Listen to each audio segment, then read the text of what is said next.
দেশের বাইরে যারা আছো তারা অনেকেই আমাকে নক করতেছো, তারা আমাকে ভালোবাসো এবং বোনের মতো করে দেখো।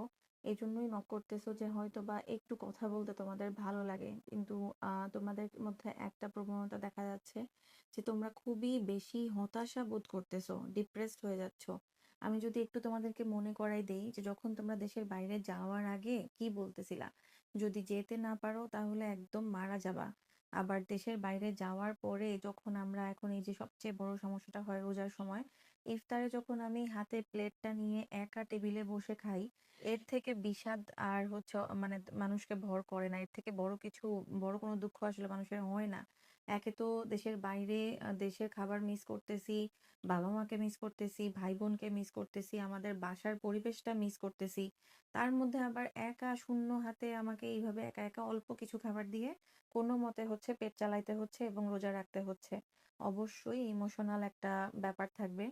তো এক্ষেত্রে আমি তোমাদেরকে একটু মনে করাই দিতে চাই যে তোমরা কি ভুলে গেছো যে দেশে যখন থাকতা তখন আত্মীয় স্বজনরা তোমাকে কি বলতো, তখন তোমাকে হচ্ছে কিভাবে পিঞ্চ করা হইতো যে তোর ছেলেরে দিয়ে কিচ্ছু হবে না, এই ধরনের কথাবার্তা, তোর মেয়ে কিচ্ছু করতে পারবে না, আরে আমার ছেলে তো অমুক জায়গাতে চান্স পাইছে আপনারটা পায় নাই, আরে আমার মেয়ে তো এই করতেছে আপনারটা করতে পারে নাই, ও আচ্ছা, একটু আচ্ছা ও মনে হয় একটু কম ইয়ে পারে, পিছায় গেছে। এই যে কথাগুলা মিষ্টি কথায় খুঁচা দেওয়ার যে প্রবণতাটা বাংলাদেশে কিন্তু এটা সবখানেই হয়। সো একটু মনে রাখবা, আমরা যেহেতু মানুষ হিসেবে জন্মাইছি, আমাদেরকে কিন্তু আল্লাহ তাআলা পৃথিবীতে পাঠাইছে পরীক্ষা দেওয়ার জন্য।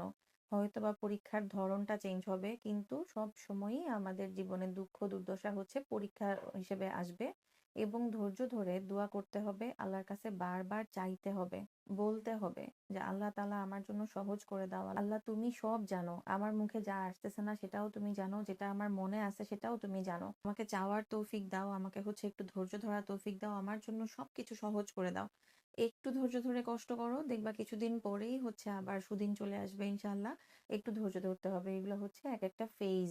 প্লিজ কেউ হচ্ছে কোনো ধরনের কোনো বিরূপ সিচুয়েশনেও কোনো উল্টাপাল্টা সিদ্ধান্ত নিও না বা ভেঙে পড়ো না। মনোযোগ দিয়ে যেটাই করবা মনোযোগ দিয়ে করার চেষ্টা করো। তোমরা যেটা যারা হচ্ছে দেশের বাইরে গাড়ি চালাচ্ছ, উবার করতেছো, তাদেরকে অনুরোধ যে তোমরা প্লিজ একটু মাথা ঠান্ডা করে এবং ডিপ্রেসড না হয়ে এই কাজগুলো করার চেষ্টা করো। আর হচ্ছে যে কোনো কাজে একটু সচেতন থাকার চেষ্টা করো। প্রচুর অ্যাক্সিডেন্ট হচ্ছে, বিভিন্ন কিছু হচ্ছে।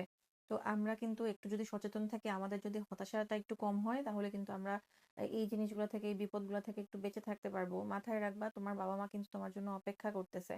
যারা হচ্ছে ফ্যামিলি রেখে গেছো, তোমার ফ্যামিলি তোমার জন্য অপেক্ষা করতেছে। প্লিজ হতাশ হয়েও না।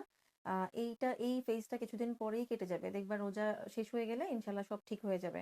একটু ধৈর্য ধরতে হবে আর চেষ্টা করবা সব সময় নিজেকে নিজে ট্রিট দিতে। একটু কিছু না কিছু ছোটখাটো ভালো কিছু সেলিব্রেট করতে। নিজের জন্য ভালো জামা কাপড় কিনো, একটু ভালো খাবার খাও, কোথাও বেড়াইতে যাও।